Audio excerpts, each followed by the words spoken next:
Equivalent weight of salt, ठीक है। Equivalent weight of salt कैसे आएगा, molecular weight upon total charge on cation और एनायन। कैटायन या एनायन पे टोटल चार्ज कितना है वो हम क्या करेंगे, उससे इक्विवेलेंट वेट वैसे कैलकुलेट करेंगे। तो मैंने बताया था आपको टोटल, है ना।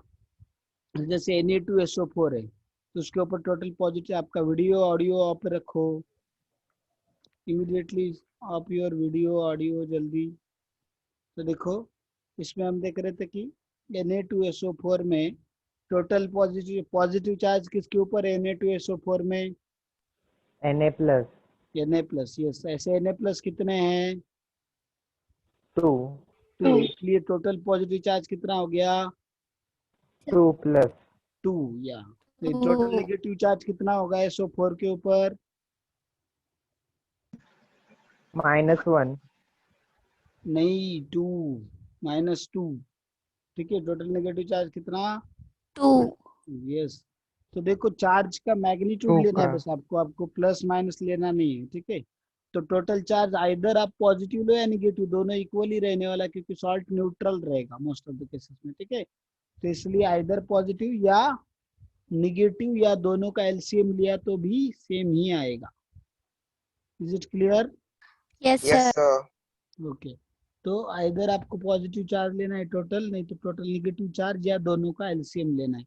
तो इस तरीके से करेंगे हम लोग। फिर उसके बाद देखो equivalent weight of an oxidising और रिड्यूसिंग एजेंट, ठीक है। ऑक्सीडाइजिंग और रिड्यूसिंग एजेंट का देखो, जस्ट अ मिनट, ये नंबर ऑफ, अभी इसकी equivalent weight of, concept of gram equivalent तो ये बाद में देखेंगे हम लोग, पहले इक्विवेलेंट वेट ऑफ ऑक्सीडाइजिंग और reducing agent. What do you mean by oxidising और reducing agent, the substance which is oxidized is called as a reducing agent and vice versa.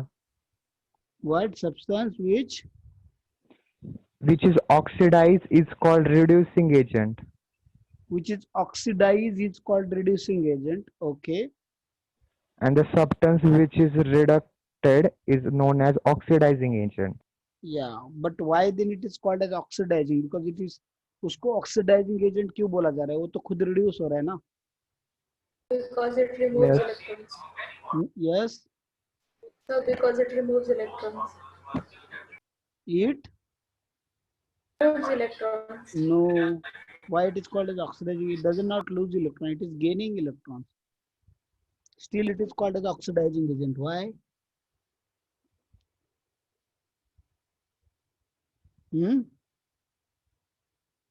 Provides oxygen to the reaction. क्या, Provide oxygen to the reaction. okay, provide oxygen to the reaction, okay, that is also, that is correct, but still I didn't got specific answer. Reduce hydrogen. No, oxidising agent मतलब क्या, खुद भले ही reduce हो रहा है, दूसरे को oxidise कर रहा है, that's why it is known as oxidising agent. खुद को रिड्यूस कर रहा है बट दूसरे का क्या कर रहा है वो, Oxidizing. हाँ, दूसरे का ऑक्सीडेशन कर रहा है, इसलिए उसको ऑक्सीडाइजिंग एजेंट बोल रहा है, ठीक है। रिड्यूसिंग एजेंट को रिड्यूसिंग एजेंट क्यों बोलते हैं, भले ही खुद ऑक्सीडाइज हो रहा है बट दूसरे को क्या कर रहा है, Reduce. रिड्यूस कर रहा है, ठीक है, इसलिए उसको रिड्यूसिंग एजेंट ऐसे बोलेंगे हम लोग। Is it clear everyone? Yes, sir. Yes sir. Yes, तो sir. Oxidising agent electron Yes, sir. Gain करेगा कि लूज करेगा, लूज करेगा। नहीं, ऑक्सीडाइजिंग एजेंट Gain. रिडक्शन होगा ना, Gain करेगा. गेन, ठीक है। ऑक्सीडाइजिंग एजेंट इलेक्ट्रॉन गेन करेगा, तो ऑक्सीडाइजिंग एजेंट के एक मोल ने कितने इलेक्ट्रॉन गेन किए, तो molecular weight upon number of electron gain by the 1 molecule of oxidising agent, ठीक है। Yes, sir. रिड्यूसिंग एजेंट क्या करेगा, गेन करेगा कि लूज करेगा, Lose. Lose. लूज करेगा. करेगा। क्योंकि रिड्यूसिंग एजेंट का खुद का क्या होने वाला है, Reduction. अरे नहीं, रिड्यूसिंग एजेंट का खुद का रिडक्शन कैसे होगा, Oxidation. ऑक्सीडेशन होगा ना खुद का, दूसरे को रिड्यूस कर रहा है ना वो, इसलिए तो रिड्यूसिंग बोला है उसको। तो खुद का ऑक्सीडेशन मतलब वो इलेक्ट्रॉन क्या करेगा, गेन। अरे हे भगवान, रिड्यूसिंग एजेंट दूसरे का रिडक्शन कर रहा है, खुद का ऑक्सीडेशन कर रहा है, तो इलेक्ट्रॉन गेन करेगा कि लूज Lose. करेगा? लूज। समझा क्या? Yes, sir. हाँ, Yes. इलेक्ट्रॉन साथ, तो ऑक्सीडाइजिंग एजेंट इलेक्ट्रॉन क्या करेगा? गेन करेगा, और रिड्यूसिंग एजेंट इलेक्ट्रॉन लूज करेगा। तो एक मॉलिक्यूल ने कितने इलेक्ट्रॉन गेन या लूज किए, उससे उसको वो नंबर डिनोमिनेटर में लेने का, और मॉलिक्यूलर वेट न्यूमरेटर में, तो उन दोनों का रेशियो लेंगे तो आपको इक्विवेलेंट वेट मिल जाएगा। ठीक है, Yes, sir. Yes, sir. हो गया इसके बारे में।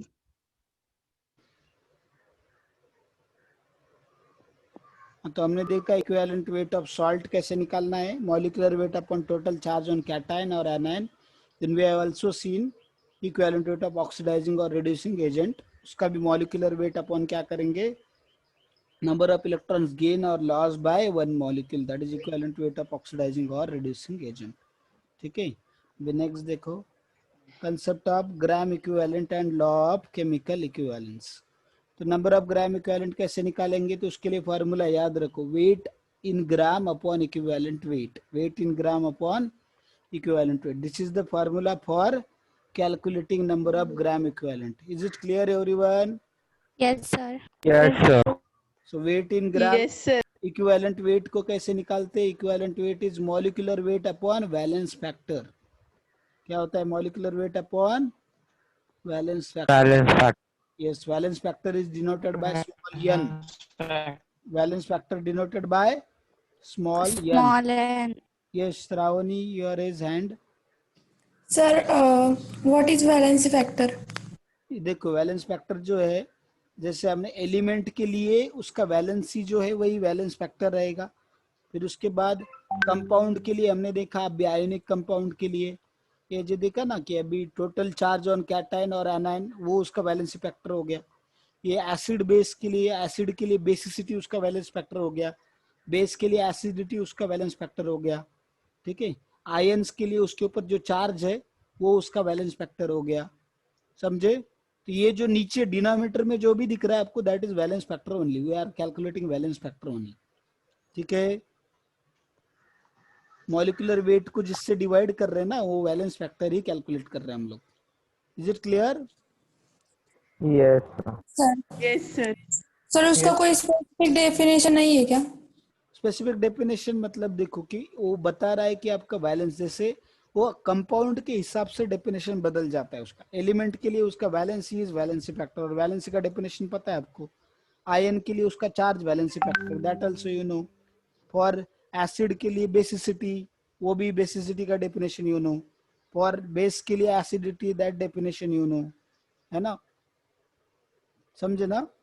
Yes, sir. Yes, sir. Varies compound to compound, element, substance to substance, it varies, it depends on substance what it is exactly. So that is just the factor कि उससे हमें पता चलता है कि उसके उसने कितने बॉन्ड बनाए या कितने इलेक्ट्रॉन लिए या कितने इलेक्ट्रॉन दिए। वो बस उससे इलेक्ट्रॉन का जो एक्सचेंज हो रहा है वो हमें एक आइडिया आ रहा है, कितने इलेक्ट्रॉन एक्सचेंज किए जा रहे हैं या शेयर किए जा रहे हैं, वो आइडिया हमें, या उसका कितना कैपेसिटी है, वो कुछ से आइडिया मिल रहा है, वैलेंस फैक्टर से मिल रहा है। Is it clear? Yes, sir. Thank you. Welcome. Next देखो अभी, तो अभी नेक्स्ट देखिए, इसके अंदर हमने देखा concept of gram equivalent and law of equivalence. तो ग्राम इक्विवेलेंट मैंने बता दिया आपको, weight upon equivalent weight, and molecular weight of equivalent weight कैसे निकाला जाता है?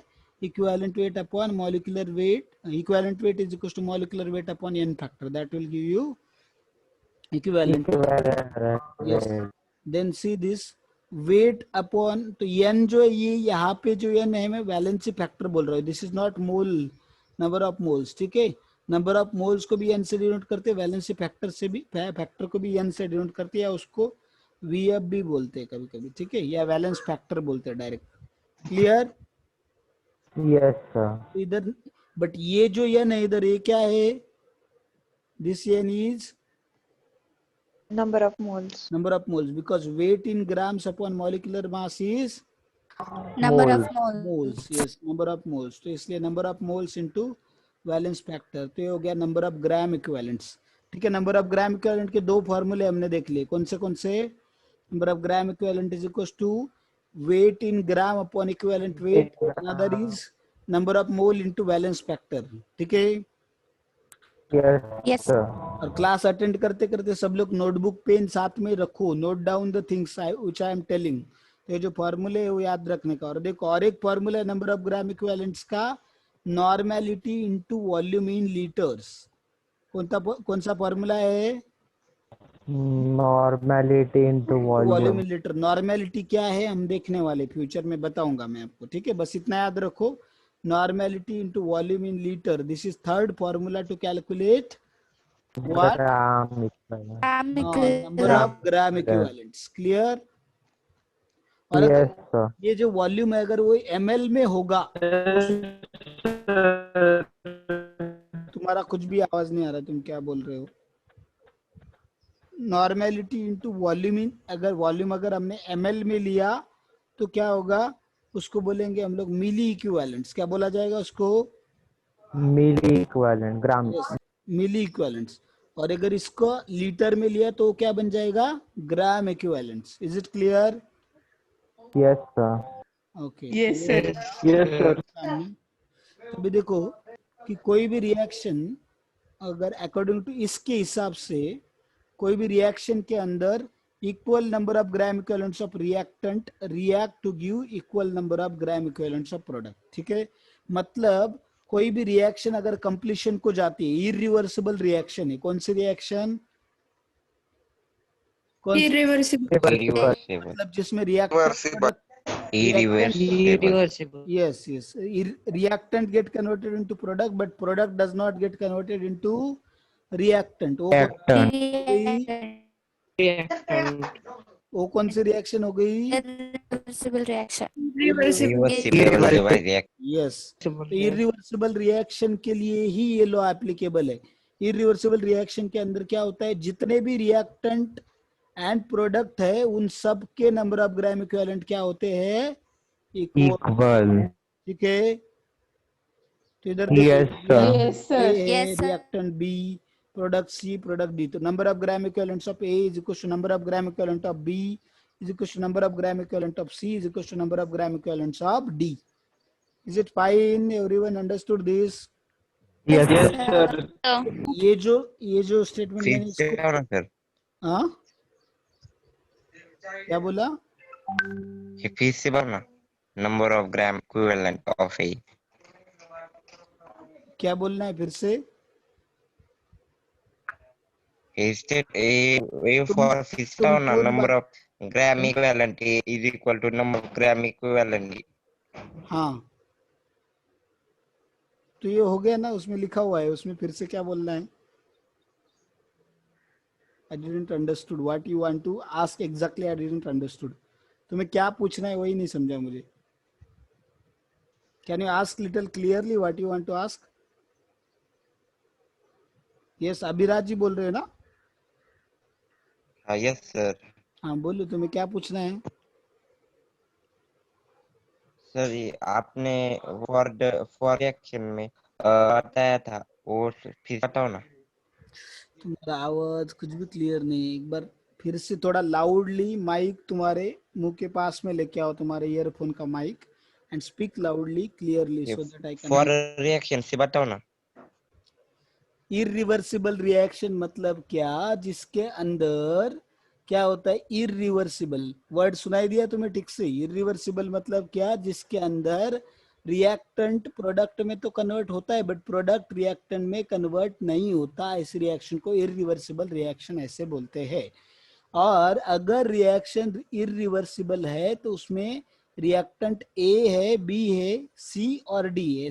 तो रिएक्टेंट ए, बी और सी एंड डी प्रोडक्ट है, तो सारे रिएक्टेंट और प्रोडक्ट के number of gram equivalents equal होते हैं। कौन सी रिएक्शन के लिए? इरिवर्सिबल रिएक्शन के लिए। तो ये जो हमने पढ़ा इसको लॉ ऑफ केमिकल इक्विवेलेंस ऐसे बोला जाता है। Is it clear now everyone? Yes, sir. Clear sir. Okay, Yes. Yes, sir. Next Yes, sir.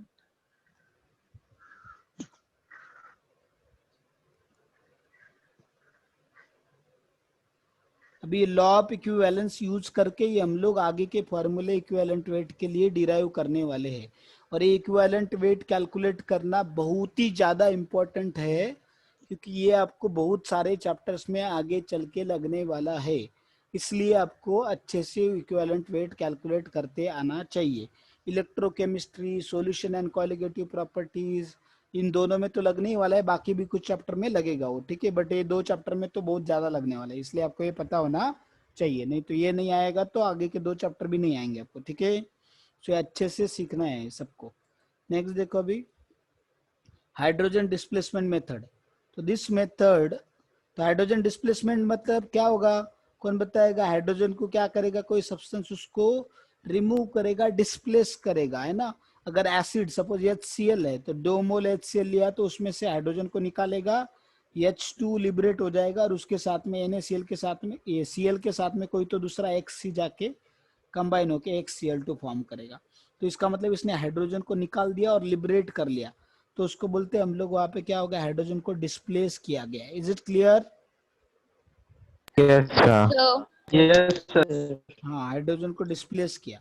अभी देखो, तो वैसे हाइड्रोजन की डिस्प्लेसमेंट रिएक्शन होगी, तो देखो उसमें those elements which can evolve hydrogen from acid that is active metal. तो सपोज एसिड है मेरा, HX है, एंड इसके Y के साथ में रिएक्ट करता है, या ठीक है, या मेटल के साथ, सपोज मेटल के साथ रिएक्ट करता है, तो मेटल को M बोल देता हूँ मैं यहाँ पे। तो क्या होगा, 2 मोल्स ऑफ सपोज ये है, तो इससे क्या मिल जाएगा हमें, H2 लिबरेट हो जाएगा Plus और MX. HX मिलेगा। क्या होगा, 2HX रिएक्ट होगा। ये मीटिंग 10 मिनट में एंड होगा, तो फिर से ज्वाइन कीजिए। तो देखो H2 लिबरेट हो गया और हमें क्या मिलेगा, MX मिला, MX2 क्या मिलेगा, MX2, ठीक है।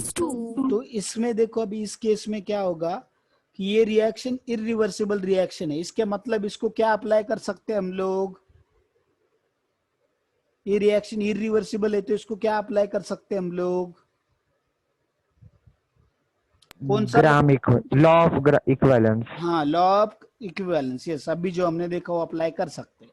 तो इसमें सारे रिएक्टेंट और प्रोडक्ट का क्या रहेगा, ग्राम इक्विवेलेंट्स इक्वल रहेंगे, ठीक है। तो हमें क्या चाहिए, मेटल का इक्विवेलेंट वेट पता करना है। किसका पता करना है, मेटल का। और किसका पता है हमें, हाइड्रोजन, है ना। हाइड्रोजन का वैलेंसी कितना है बोलो, हाइड्रोजन का वैलेंसी कितना, 1. उसका एटॉमिक मास कितना, 2. Atomic mass is 1, atomic mass not molecular mass. अगर आप वैलेंसी 1 बोल रहे तो एक हाइड्रोजन का वैलेंसी 1 है ना, तो उसका एटॉमिक मास ही लेना पड़ेगा, तो 1/1 इज इक्विवेलेंट वेट इज 1 ग्राम। अगर आपको H2 कंसिडर करना है तो फिर H2 का वैलेंसी कितना है, एक H का 1, तो 2 का कितना हो गया, 2. तो इसलिए मॉलिक्यूलर मास 2/2 भी कितना आएगा, 1। इक्विवेलेंट वेट कितना आ गया हाइड्रोजन का, 1.08 ग्राम्स, तो almost approximately 1 gram. Is it clear? Yes, sir. Equivalent weight of hydrogen, तो हमें इक्विवेलेंट वेट ऑफ हाइड्रोजन पता है। और अभी देखो, तो अगर इक्विवेलेंट वेट ऑफ हाइड्रोजन पता है, आपको हाइड्रोजन का वेट दिया जाएगा और मेटल का भी वेट दिया जाएगा, ठीक है। Yes, sir. तो उससे, तो देखो अभी क्या कर सकते हैं हम, इस मेटल के और हाइड्रोजन के इक्विवेलेंट, ग्राम इक्विवेलेंट से इक्वल करते, तो वेट ऑफ मेटल अपॉन क्या आएगा, इक्विवेलेंट वेट ऑफ मेटल, बराबर है, इज इक्वल टू क्या होगा, weight of hydrogen upon equivalent weight of hydrogen, बराबर। इतना समझ में आया सबको? Yes, Yes, sir. sir. तो अभी देखो, अगर हाइड्रोजन का वेट नहीं दिया तो क्या करेंगे, आपको इस HX का, एसिड का वेट दिया रहेगा, तो क्या करने का, और मेटल का वेट दिया रहेगा, तो एसिड के वेट में से क्या करने का, अभी देखो ये जो इसका दिया रहेगा, नहीं तो मेटल का, तो हम क्या कर सकते हैं, इसमें से इसका अगर माइनस करेंगे, ये जो टोटल है वेट, इसमें से MX2 का माइनस करेंगे तो हमें किसका वेट मिल जाएगा, हाइड्रोजन का मिल जाएगा, बराबर है, समझे यस ना? सर। हाँ, तो देखो अभी इसमें से सिंपल जो आप न्यूमेरिकल लेंगे हम लोग तो आपको समझ जाएगा वो क्या करना है उसमें, ठीक है। बस अभी इतना ये वाला समझ रहे हैं कि फॉर्मूला कैसा डिराइव कर रहे हैं हम लोग। Weight Yes, of sir. Metal upon equivalent weight of metal, weight of hydrogen upon equivalent weight of hydrogen. इतना क्लियर है? इतना Yes, क्लियर है sir. क्या? Yes, sir. Yes. Yes, sir. आपको क्या चाहिए इसमें से, कौन सी चीज चाहिए, कैलकुलेट कौन सा करना है इसमें से? Equivalent weight of metal. हाँ, तो उसको उस साइड पे लेके जाएंगे, बाकी सबको इधर लेके आएंगे। तो फिर equivalent weight of metal is equal to कितना आएगा आपका? वेट ऑफ मेटल अपॉन क्या हो जाएगा? वेट ऑफ हाइड्रोजन, बराबर है। वो न्यूमरेटर में था, डिनोमिनेटर में आ जाएगा इधर आने के बाद। क्लियर? Into ये बराबर है ना, ये इधर आ जाएगा और ये इधर मल्टीप्लीकेशन में चला जाएगा। तो इक्विवेलेंट वेट ऑफ हाइड्रोजन कितना है? 1.008. 1.008। तो रख दिया, तो वही अपना फॉर्मूला आ गया। Equivalent weight of metal is equals to weight of metal upon weight of hydrogen into 1.008। Clear? Yes, sir. तो देखो, Yes, Yes, sir. sir. जिसका भी इक्विवेलेंट वेट कैलकुलेट करना, उसका वेट ऊपर, नीचे किसका, जो मेथड यूज कर रहे हैं उसका वेट, इनटू क्या करने का, जो मेथड यूज कर रहे हैं उसका equivalent weight. Is it clear? Yes, sir. Sir. ये कौन सा था? Hydrogen displacement method. तो ये फॉर्मूला आ गया, equivalent weight of metal is equal to weight of metal upon weight of hydrogen gas displace into 1.008। तो ये हो गया hydrogen displacement. Oxide formation method में देखो अभी क्या आएगा, फिर कौन बताएगा? Equivalent weight of element is equal to क्या होगा, है ना, wait of element upon weight of oxygen into equivalent weight of oxygen कितना है? 8. 8, इसलिए 8 आ 8. गया। बराबर है, समझा इतना? Yes, sir. Chloride Yes, formation method में sir. क्या होगा? Weight of element upon weight of chlorine into क्या होगा? Equivalent weight of chlorine, that is Chlorine. 0.5। Okay, is it Yes, fine? sir. समझा क्या सबको? Yes, sir. Yes, sir. हाँ, तो देखो इसमें अभी ऑक्साइड दिया है तो ओके, देखो ऑक्साइड दिया है तो इधर वेट ऑफ ऑक्साइड नहीं लेना है, वेट ऑफ सिर्फ किसका लेना है? ऑक्सीजन। Yes, sir. और इक्विवेलेंट Oxygen. वेट भी सिर्फ ऑक्सीजन का लेना है, ऑक्साइड क्या? यस, समझ रहे हैं ना सबको क्या बोल रहा हूं मैं? तो Yes, sir. हाँ, इधर Yes, sir. Chloride Yes, sir. Chloride method है तो wait of element upon weight of chlorine into equivalent weight of chlorine करना है, क्लोराइड का नहीं लेना है। चलो फिर नेक्स्ट देखते हैं हम लोग। फिर metal to metal displacement method. तो मोर एक्टिव मेटल हमें पता है लेस एक्टिव मेटल को डिस्प्लेस करता है, तो उसका सिंपल डायरेक्ट फॉर्मूला है m1 upon m2 is equal to e1 upon e2। तो mass of metal 1 displaced upon mass of metal 2 is equals to equivalent weight of metal 1 upon equivalent weight of metal 2। तो दोनों मास दिए रहेंगे, किसी दोनों में से किसी एक का इक्विवेलेंट वेट पता है तो दूसरे का इक्विवेलेंट वेट निकाला जा सकता है। Clear? Yes, sir. Double Yes, decomposition method मतलब क्या? Yes, sir.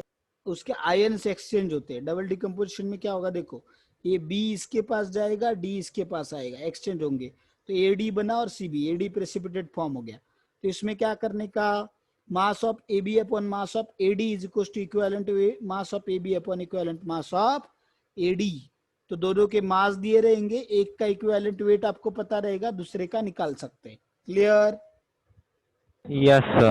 और हमें पता है आयोनिक कंपाउंड होगा, सॉल्ट Yes, होगा sir. तो सॉल्ट होगा तो उसका इक्विवेलेंट वेट कैसे निकालते हैं? उसके कैटायन का इक्विवेलेंट वेट प्लस उसके एनायन का इक्विवेलेंट वेट।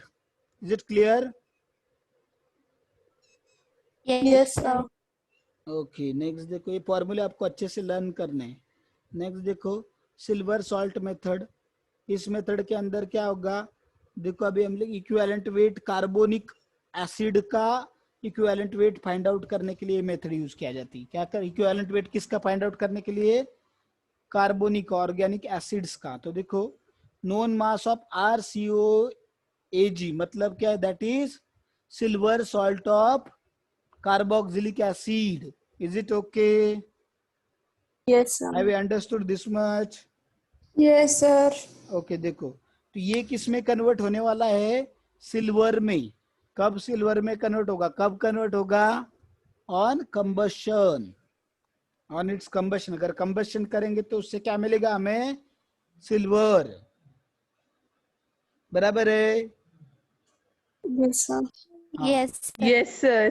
तो फिर इसमें क्या करेंगे हम लोग, इसमें फिर से लॉ ऑफ इक्विवेलेंस लगाएंगे। तो equivalent weight of silver, silver salt method upon equivalent weight of silver is equal to क्या होगा, weight of silver salt upon weight of silver. तो इससे हमें करेंगे क्रॉस मल्टीप्लिकेशन वगैरह करके रीअरेंज करेंगे इक्वेशन को। तो क्या होगा आपका, equivalent weight of silver salt is equal to weight of silver salt upon weight of silver into equivalent weight of silver कितना है 108। तो रख दिया value. Is it clear? Yes, sir. ये हो गया सिक्स्थ मेथड। अगेन देखो सेवंथ मेथड। ये सिर्फ ये 7 अलग मेथड है, हमने फॉर्मूले अलग देखे इक्विवेलेंट मेथड के, इक्विवेलेंट वेट कैलकुलेट करने के। अगर रिएक्शन के अंदर, किसी रिएक्शन या प्रोसेस के अंदर कैलकुलेट करना है तो ये अलग अलग 7 मेथड हमने देखे। ठीक है, ठीक है। ये Yes. इलेक्ट्रोलिसिस देखो, Yes, sir. इलेक्ट्रोलिसिस में हमें पता है कि एक क्या करता है, एक का ऑक्सीडेशन होता है, दूसरे का रिडक्शन। एनोड पे ऑक्सीडेशन, कैथोड पे रिडक्शन। और कैथोड पे क्या होता है, एक सब्सटेंस डिपॉजिट होता है, और एक एनोड पे होता है। ठीक है, तो देखो 4 बजे तक, तो एनोड पे एक सब्सटेंस डिपॉजिट होता है, कैथोड पे एक सब्सटेंस डिपॉजिट होता है। ठीक है, तो उसमें देखो ये जो दोनों है, तो एनोड पे जो सब्सटेंस डिपॉजिट हो रहा है उसका मास है W1 और W2 कैथोड वाले का। तो इसका equivalent weight of anode upon equivalent weight of cathode. तो दोनों मासेस दिए रहेंगे आपको मेटल्स के, और एक का इक्विवेलेंट वेट पता है तो दूसरे का इक्विवेलेंट वेट निकाल सकते हैं।